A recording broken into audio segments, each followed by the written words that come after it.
Viral ngayon sa social media ang napakasakit at napakabrutal na sinapit ng kababayang overseas Filipino worker, isang manggagawa na handa at palipad na sana pabalik sa ibang bansa para makapagtrabaho. Subalit sa kasamaang palad, isang napakasaklap at kalunos-lunos na trahedya ang pumutol sa kanyang mga pangarap. Ayon sa balita, noong hapon ng August 3, 2026, bandang 3:40 ng hapon, natagpuan ng dalawang maintenance worker ng Del Monte, Philippines ang bangkay ng OFW sa isang sapa na may mahahabang damo sa Field 11, Buntungan, Purok 6, Barangay Poblasyon, Libona, Bukidnon. Mabilis lamang itong nakilala ng mga otoridad at ng kanyang pamilya dahil sa tattoo sa kanyang katawan. At ang pinaka nakakahindik at talagang nagpagalit ng gusto sa naulilang pamilya, natagpuan ang kanyang malamig na bangkay sa isang kalagayan halos hindi mo na talaga makilala. Private part niya, wala na po. Gikan sa pusol, wala na. Open na siya. Okay, murag yapog gilugit.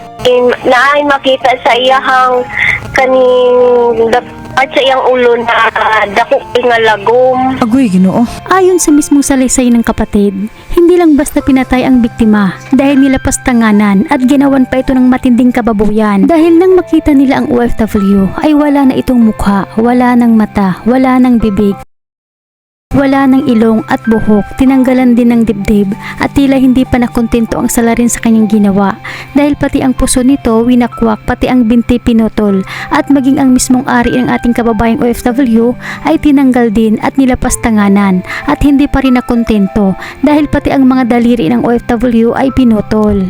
Wala jud makita nga nawong niya. Hala, nga naman. Now, iyang piece wala jud, wala na hurot na. Hindi kutog sa iyahang dughan. Oh, Unya, sa atong ang part sa iyang private part niya, wala na po. Gikan sa pusol, wala na. Open na siya. Sa mga hindi pa nakakaalam, ang biktimang OFW ay kinilala sa pangalang si Fritz Quijada. Lumalabas na may asawa at kasal si Fritz. Ngunit ayon sa mismong salaysay ng kanyang legal na mister, 3 buwan na pala silang hiwalay ng biktima. Sa kasalukuyan, may bago ng live-in partner si Fritz.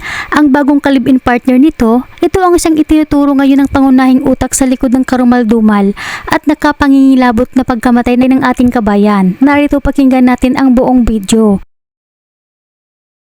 Wala jud makita nga nawong niya. Hala, nga naman. Now, iyang piece wala jud, wala na hurot na. Hindi kutog sa iyahang dughan. Oh, Unya, sa atong ang part sa iyang private part niya, wala na po. Gikan sa pusol, wala na. Open na siya. Gikan sa pusol, wala na. Open na siya. Okay. Ay sa Pero, ang nawong niya kaning baba ilong wala na ni mata wala na. wala na ma'am, wala na. O sila Wala na siya buhok. ay wala ni buhok ni upawan? Wala siya buhok. Agnas na, wala na. Okay. Sa imo makabantay man kita Ma'am Jess kung kani siya na naagnas siya tungod sa kadugayon nga namatay na pero namo gusto tubig. Pag nas Oo. tubig medyo ma-preserve man ta na gamay, di ba? Kung nas Oo, tubig. naamgid na siya mabilin. So, kato siya, wala. Gid siya nabilin on niya. Naay makita sa iyahang kaning at sa iyang ulo na dako nga lagom, Agoy, Ginoo. nga itom. Oo. Now, Na mura gid siya gibunalan sa ulo. murag gibunalan no dahil ang nawong medyo murag lantaw nimo Ma'am Jess, murag gilugit or gilaplapan iyang nawong. Dili na ko makuan ma'am kung kuan gilugit ba gid to kay di naman gid ma ginaw ma'am. Jesus, Ginoo ko. Ang iyang bobs, ang dughan naa pa. Apay ang bobs pero flat na siya. Kanang ni floated na siya ba? Agoy, karon ang puson din ni padulong sa private part imong lantaw pari-parihag samad sa naong ug sa iyang vagina. Anak jud. Sus murag gyapon gilugit. Wala siya gilugit. Sus kasuko ba kay tawo nga buhat ani. Now ayang paa nga wala, naputol? Iya tuo. Aw tuo. Tuo ang Oo. naputol. Wala na siya lapa-lapa.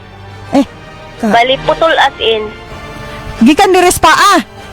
O niya. Napod siya part iyahang mga kamot na putol pud ang mga tudlo. Pila ka buok tudlo naputol? Murag sa wala niya naa sa tulo or duha to. Ay. Oo. Ma'am, kinsa yung gidudahan nga nagbuhat ani ma'am? Katuro po dihang kalibin, ma'am. Nga naman, ano? Si Melvin Laura. Nganong si Melvin man ang inyong gitumbo karon nga posibleng suspect? Kay naaman siya history, ma'am. Nga unsa man? Ikatong last ay mga past niya nga na naging asawa, Oh. na live-in partner po niya. Oh. Ang isa, gipalo niya ginalagya po niya sa ulo. Uy, simba ko. Pero wala ra namatay. Pala ang ginamit niya. Pero natabang to siya kay na may nakakita nga parinti atong lalaki. Okay. Motong natabang na kuha ang babae unya nadala sa ospital. Okay. And then ang isa ibugbog niya yung gikulata og ayo Sus, na wala gyapon do siya namatay kay naamay nakatabang. sus, ang imong igsuon na gid oy. Wa gyud May naka nagrabihan gyud. wala din nakuan patay gid niya. wala din naka-chat sa inyo si Fritz ma'am nga kuhaan na lang ko ninyo diri dili na ko niya ana. Wala sad, ma'am. Basing grabe sad iyang gugma. Ambot sad gaha kay amo man na siya gatambagan. Nilayas naman na siya. Unya, yadto siya asa to nga Bukidnon, Japon. Dapit sa Valencia. Unya, gikuha siya dito sa lalaki. Duha ka lalaki. Gikuha siya dito, gikarga. Niya. Gibalik diri sa Libuna. Sus, Ginoo ko. Unsa man day background aside aning pagka kung tinuod niha nga gapanakit ni si Melvin, unsa pa yung background sa una ma'am, na priso na ba ni kaniadto? Pagka kung tinuod niha nga gapanakit ni si Melvin, unsa pa yung background sa una ma'am, na priso na ba ni kaniadto? Napriso siya, ma'am. Unsay kaso? Sa Lumbia. Mo lagi to kato yang gibunalan bitaw og pala. Oo, ang iyaha mga partner. Partner niya. Patay na ang overseas Filipino worker nga gilaumang makapadayon sa pagtrabaho sa Kuwait. Human kining makit-ana nga gilabay sa sapa sa Field 11, Bugtungan, Purok 6 sa Barangay Poblasyon Libuna, Bukidnon, hapon sa Agosto 3. Ang biktima nga si Fritz Quijada mubalik na unta sa Kuwait nining Agosto 29 apan imbis nga makalupad paingon sa iyang trabaho, nawad-an na hinuon kini og kinabuhi. Hustisya karon ang panawagan sa pamilya. Tuig nimo karon sa pag-uli. Tuig pug karon sa imong pagpiyang away pagbalik. Ma'am, mo na ako sulti sa iya karon. Ikaw na akong maglabi. Hindi ka pwede ko sa trabaho sa iyo kainit kasanan.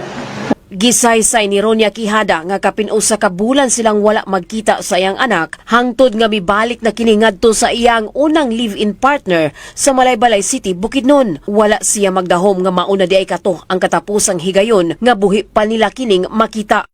Tapos niingon ko nga, pag mabalik ka, bana imong bana, adtong balay mag-iyotag manok.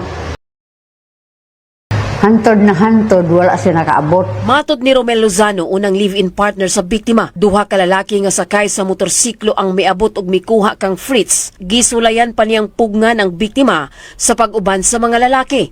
Apan ni uban gihapon kini. Sukad ni adto wala na kini makapauli. Ang katapusang ilang na monitor mao ang social media post ni Fritz nitong Hulyo 23. Di nakita kining nag-inom uban sa ubang mga tao. Ang bagyong Inday. Sige, may tanong mo gumay ito duha. Yapas ang laki, duha sila. Ipay nga XRM nga green. Ang gaber. Duha sila niya ito, gikuha na siya. Nya naka-shortpan na siya. Dirira, huwag sinilas.